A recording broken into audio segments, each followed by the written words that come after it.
Dünya enerji bazarı yenidən sarsılır. Bu dəfə gündəmdə benzinin bahalaşması riski və mümkün yanacaq qıtlığı təhlükəsi dayanır. İranla ABŞ, İsrail birliyi arasında siyasi və hərbi qarşıdurmaların Hörmüz boğazı üzərindən neft və neft məhsullarının daşınmasında yaratdığı çətinliklər benzin qiymətlərində də artıma səbəb olmaqla yanaşı, yanacaq qıtlığı riskini də ortaya çıxarır.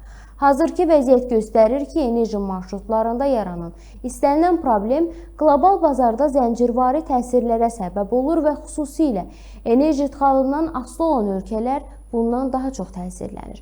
Bu vəziyyət sadəcə qiymət artımı ilə yekunlaşacaq, yoxsa dünyanı daha ciddi problem, yanacaq qıtlığı gözləyir. Benzin qiymətlərində artım qlobal enerji bazarında nə kimi risklərə səbəb ola bilər və xüsusilə enerji ixalından asılı olan ölkələrə necə təsir göstərəcək? Bu proseslər Azərbaycana necə təsir edə bilər? Suallarımızı iqtisadçı ekspert Natiq Cəfərli cavablandırıb. Dünya enerji bazarında baş verən hadisələr, yəni Hörmüz boğazının yarı qapalı olması, yaxın şərqdə böyük müharibə dalğasının, alovunun artması, bütün bunlar təbii ki, dünya birjalarına, bazarlarına ciddi mənfi təsir göstərir. Həm yanacaq qiymətlərinin artması, həm də logistikanın və sığorta xərclərinin artması ilə nəticələnir. Əsasən də dənizdən daşıyan yüklərlə bağlı.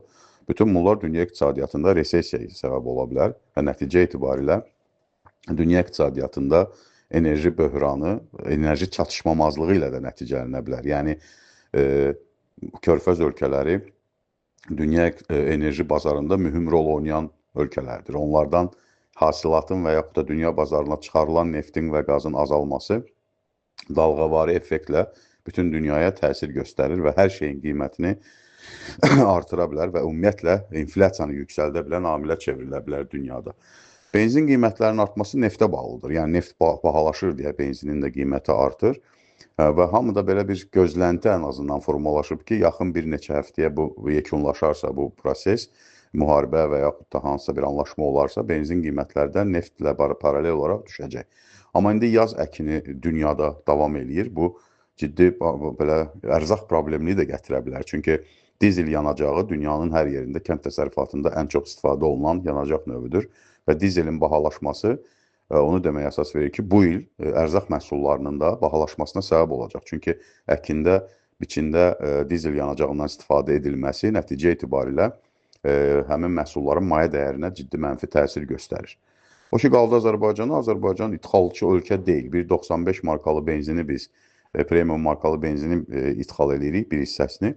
Bizim özümüz neft ölkəsiyik, neft hasil edirik, neft emalı mövcuddur. Ona görə də Azərbaycan daha üstün durumdadır. Azərbaycanda benzin qiymətlərinin artırılmasına ehtiyac yoxdur. Dizelin və yaxud da benzinin qiymətinin artması zaten yüksələn inflyasiyanı, Azərbaycanda qiymət artımını daha da sürətləndirə bilər. Ona görə də düşünürəm ki, bir gözləmə mövqeyi tutmaq lazımdır. Yəqin ki, bir neçə həftəyə bu proseslər yekunlaşacaq və tələskənlik edib Azərbaycan daxili bazarında benzinin və dizelin qiymətini artırmağa ehtiyac yoxdur. Bu, inflyasiyanı, qiymət artımını daha da yüksəldə bilər ki, bu da əhalinin sosial-iqtisadi vəziyyətinə ciddi mənfi təsir göstərə bilər.